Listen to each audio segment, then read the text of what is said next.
자, 돌이키는 것이 축복입니다라는 말씀으로 함께 은혜를 나누겠습니다. 아담과 하와의 타락 이야기는 결코 먼 옛날에 있었던 사건이 아닙니다. 지금도 여전히 이 땅에서 일어나고 있는 사실이고 현실입니다. 우리가 아담과 하와의 타락 이야기를 읽으면서 이 사람은 왜 이런 선택을 했을까 멍청하게, 이 사람들이 그런 선택을 하지 않았더라면 우리가 이 땅에서 이 고통과 이 눈물과 이 죽음이라는 공포 앞에서 살지 않고 영원한 기쁨과 영원한 평안과 또 모든 것이 나를 위해서 예비된 곳에서 살 텐데 라고 사람들은 얘기하는 경우가 많이 있습니다. 그러나 성경이 그것을 기록한 것은 그 이야기가 그 사람에게서 그치는 것이 아니라 그것이 모든 인류에게 적용되는 이야기이기 때문에 성경에 그 이야기가 기록되어져 있는 거예요. 사람들은 누구나 다 동일합니다. 아담과 하와처럼 하나님이 정하신 것을 넘어서 자기가 하나님이 되고자 하는 그와 같은 마음을 가지고 있습니다. 그렇기 때문에 아담과 하와의 이야기가 여전히 가치가 있는 것이고 여전히 우리가 읽으면서 깊이 묵상하고 생각해 볼 수 있는 문제라는 거예요. 사람들은 자기가 인생의 주인이고 자기가 운명을 지배하고 산다고 착각합니다. 바로 아담과 하와가 원했던 것이 이거예요. 내가 주인이고 싶다. 내가 하나님이 되고 싶다라는 말은 내가 내 인생의 주인이고 내가 원하는 것을 마음껏 이루며 살고 싶다라는 것이죠. 오늘 15장 11절에서 13절에 또 이르시되 어떤 사람에게 두 아들이 있는데 그 둘째가 아버지에게 말하되 아버지여 재산 중에서 내게 돌아올 분깃을 내게 주소서 하는지라. 아버지가 그 살림을 각각 나눠 주었더니 그 후 며칠이 안 되어 둘째 아들이 재물을 다 모아가지고 먼 나라에 가 거기서 허랑방탕하며 그 재산을 낭비하더니. 아버지 재산이잖아요. 자기 재산이 아니잖아요. 근데 아버지가 아직 죽지도 않았는데 어차피 죽을 거니까 유산을 물려달라고 얘기한 거예요. 어차피 죽을 거잖아 아버지. 그러니까 유산을 좀 빨리 줘. 그래서 아버지가 큰아들에게도 작은아들에게도 자신의 유산을 나눠줍니다. 분깃을 나눠줬다고 얘기하잖아요.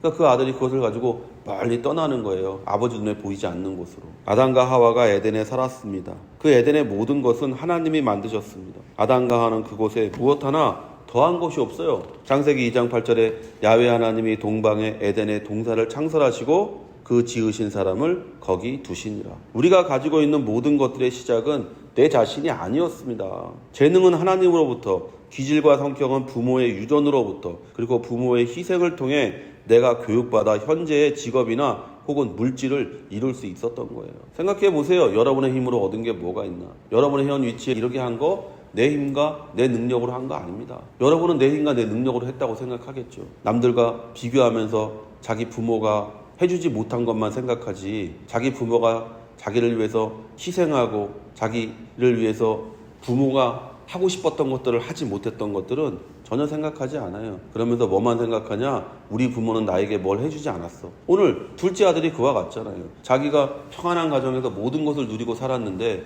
갑자기 뜬금없이 아버지에게 얘기합니다. 내 거 내놓으세요. 네 게 어딨어 거기에. 내 분깃 주세요. 아버지 죽고 나면 내 거 될 거니까 빨리 주세요라고 얘기하는 이런 불효자식이 어디 있습니까? 근데 성경은 우리에게 뭐라고 얘기하냐? 아버지가 그것을 그에게 주었다는 거예요. 하나님이 여러분에게 생명을 주셨고 하나님께서 여러분에게 살아갈 힘을 주셨어요. 하나님이 자신을 위해 예비하신 기쁨의 땅에 살던 아담과 하와는 마귀의 유혹을 받습니다. 그러니까 마귀가 와서 간단하게 얘기하잖아요. 가지지 못한 걸 얘기하면 그때부터 마음속에서 뭐가 생기냐? 분노가 생기는 거예요. 내가 가지지 못한 걸 생각하면 화가 나는 거예요. 내가 가지지 못한 걸 생각하면 마음속에서 시기하고 질투하는 마음이 생기는 거예요. 내가 가지지 못한 걸 생각하면 마음속에 미움이 가득한 사람이 되는 거예요. 딱 하나 없었는데 모든 거 99개를 가지고 있었는데 하나가 없었는데 마귀가 그 하나를 지적하니까 그 순간에 아담과 하와가 마음속에서 의심이 생기고 불신이 생기고 그래서 그 99가지를 버리더라도 그 한 가지를 가지겠다는 마음으로 선악과를 먹게 되는 것을 우리가 보잖아요. 여러분의 인생을 바라보는 관점이 어떠냐에 따라서 여러분의 마음속에 축복이 있기도 하고 기쁨이 있기도 하고 평안이 있기도 하는 것이고 여러분이 잘못 바라볼 때 마음 가운데 미움과 시기와 질투와 분노와 좌절이 있게 되는 거예요. 왜 내가 가지고 있는 99개를 생각하지 않고 내가 가지고 있지 못한 딱 한 가지를 생각해서 죄를 저지릅니까? 이게 아담과 하와의 이야기가 아니에요. 우리의 이야기예요. 아담과 하와가 그랬던 것처럼 우리도 여전히 똑같이 아담과 하와가 똑같은 짓을 마귀의 유혹에 넘어지는 그와 같은 일을 하고 있는 거예요.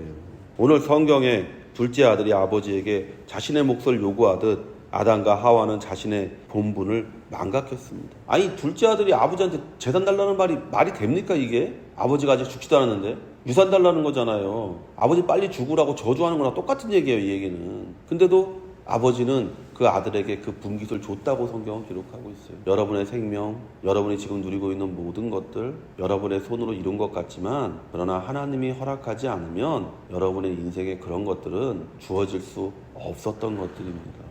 아담과 하와는 이제 마지막으로 하나님의 자리에 앉으려고 했습니다. 우리도 마찬가지입니다. 나를 중심으로, 나를 위해, 내 만족과 욕망을 위해 우리는 주어진 것들을 낭비합니다. 둘째 아들이 왜 아버지의 집을 떠났을까요? 둘째 아들은 자신이 하나님이 되고 자신 마음대로 살 수 있는 곳으로 아버지를 피해 떠난 거예요.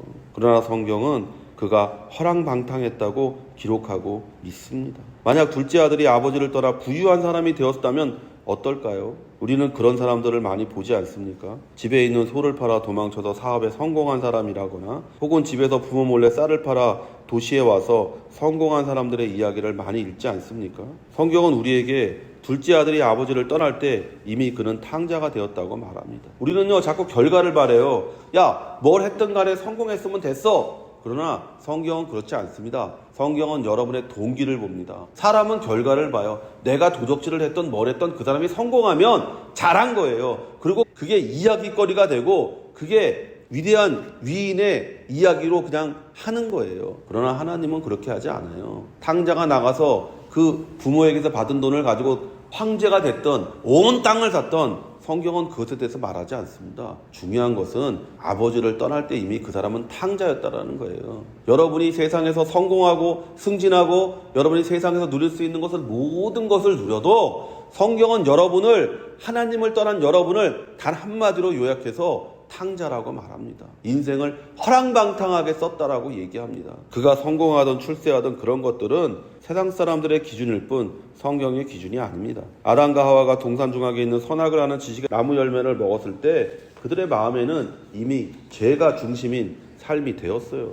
창세기 3장 7절에서 8절에 이에 그들의 눈이 밝아져 자기들이 벗은 줄을 알고 무화과나무 잎을 엮어 치마로 삼았더라. 그들이 그날 바람이 불 때 동산에 거니시는 야훼 하나님의 소리를 듣고 아담과 그의 아내가 야훼 하나님의 낯을 피하여 동산나무 사이에 숨은지라.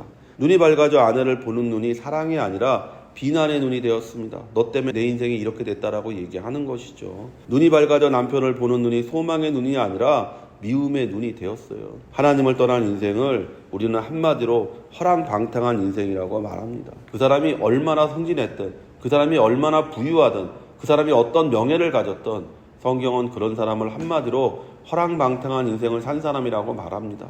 탕자라고 말합니다. 사람이 이 세상에서 무엇을 하든 했든 무엇을 이루었든 이룰 것이든 그런 것들은 중요한 것이 아닙니다. 전도서 2장 10절에서 11절에 무엇이든지 내 눈이 원하는 것을 내가 금하지 아니하며 무엇이든지 내 마음이 즐거워하는 것을 내가 막지 아니하였으니 이는 나의 모든 수고를 내 마음이 기뻐하였음이라. 이것이 나의 모든 수고로 말미암아 얻은 몫이로다. 그 후에 내가 생각해 본즉 내 손으로 한 모든 일과 내가 수고한 모든 것이 다 헛되어 바람을 잡는 것이며 해 아래에서 무익한 것이로다. 하나님을 떠나 얻은 것, 하나님을 떠나 여러분이 누리는 것, 하나님을 떠나 여러분이 높아지는 것, 성경은 단 두 가지로 얘기합니다. 여기 얘기하잖아요. 다 무익한 것이고 헛된 것이다. 하나님 안에서 이루어지는 일만이 참된 것이고 하나님 안에서 이루어지는 일만이 여러분이 참으로 가치 있고 의미 있는 것이라는 것을 절대로 잊으면 안 됩니다. 둘째 아들은 그것을 깨달았어요. 아버지의 집의 풍성함을 기억했습니다. 자신의 비참함을 깨달았습니다. 바로 이런 사람이 돌이켜 하나님께 오는 사람이에요. 첫째는 하나님의 어떠하심을 아는 거예요. 둘째는 자신의 어떠함을 아는 거예요. 하나님은 풍성하신 분이고 나는 비참한 인생이고 그 풍성함을 누리기 위해서 내가 하나님께 가지 않으면 절대로 내가 풍성해질 수 없는 사람이라는 것을 아는 사람만이 예수 그리스도를 믿는 사람인 거예요. 니고데모를 생각해 보십시오. 모든 것을 가진 사람입니다. 이 사람. 국회의원이에요. 우리나라로 치면. 거기다가 부유한 사람이었고 율법으로는 완전한 사람이었고 이스라엘의 선생이라고 불렸던 사람이에요. 근데 이 사람에게 한 가지 부족한 것이 있었는데 무엇이냐? 영생에 대한 확신이에요. 내가 죽으면 어떻게 될 것인가에 대한 두려움과 염려와 공포예요. 그러니까 이 사람이 자신의 비참함을 깨닫잖아요. 모든 것을 가진 것 같은 사람이 자신의 비참함을 깨닫고 모든 것을 가진 예수 그리스도 앞에 나와 묻잖아요. 내가 어떻게 하면 영생을 얻을까요? 내가 어떻게 하면 나의 비참함에서 벗어날 수 있을까요? 어떻게 하면 내가 나의 무능함에서 벗어날 수 있을까요? 어떻게 하면 내가 인생의 절망 가운데서 벗어날 수 있을까요? 그것에 대해서 예수님께서 대답해 주시는 것이 요한복음 3장의 이야기잖아요. 요한복음 4장에서 우리는 사마리아 여인을 만나잖아요. 자신의 욕정을 위해서, 자신의 욕망을 위해서, 자신의 필요를 위해서 남편을 5번이나 바꾸고 6번째 남자와 살고 있는 이 여자. 바꾸면 더 나아지겠지. 바꾸면 더 좋아지겠지. 내가 좀 더 행복해지고 내가 좀 더 많은 걸 누리겠지라고 생각했던 한 여자가 있잖아요. 인생에 목말라하는 한 여자가 있잖아요. 육체를 만족시킬 수 있었지만 내 영혼의 깊은 곳을 만족시키지 못하는 한 여자가 거기 있잖아요. 그리고 한편에서는 물을 마시지 못해 지쳐있는 예수님이 있잖아요. 우물가에 앉아서 그 지친 몸을 쉬고 계시는 예수님이 있잖아요. 근데 도리어 물을 들어왔던 여자가 그 지치고 시들어 있는 사람에게서 생명을 얻습니다. 영생을 얻습니다. 평안을 얻습니다. 기쁨을 얻습니다. 하나님의 어떠함을 아시고 여러분의 어떠함을 한번 생각해 보십시오. 그리고 나의 어떠함이 깨달아지거든 무릎을 꿇고 이 탕자와 같이 이 둘째 아들과 같이 돌이켜 아버지에게 돌아가는 이 둘째 아들처럼 돌이켜 예수 그리스도의 십자가를 바라보시고 그 흐르는 피 가운데 여러분의 삶과 여러분의 모든 것들을 내어놓아 보십시오. 거기에 만족이 있고 거기에 평안이 있고 거기에 흘러넘치는 축복이 있게 될 줄로 믿습니다. 그는 스스로 돌이켰다고 성경은 기록하고 있습니다. 성도 여러분, 조금만 멈춰서 생각해 보십시오. 지금 어디로 무엇을 위해 달려가고 있습니까? 무익한 것들을 위해 허랑방탕한 삶을 살려고 달려가고 있지는 않습니까? 하나님께로 오십시오. 둘째 아들이 아버지의 사랑을 깨달을 수 있었던 것처럼 여러분도 예수님을 통해 하나님 아버지의 사랑을 깊이 깨달을 수 있을 것입니다. 돌이키는 모든 자에게 하나님은 예수 그리스도의 십자가를 통해 용서와 치유를 행하십니다. 지금도 행하십니다. 여러분이 니고데모든 사마리아 여인이든 베데스다에 38년 된 병자이든 상관없이 어떤 자이든 간에 육체적으로 정신적으로 영적으로 어떤 문제가 있든지 간에 그리스도 앞에 나아오는 자는 치유받고 구원받고 영생을 누리게 되고 천국과 축복을 체험하는 복된 인생이 되는 줄로 믿습니다. 다 이와 같은 성도 되시기를 예수의 이름으로 축원을 드립니다.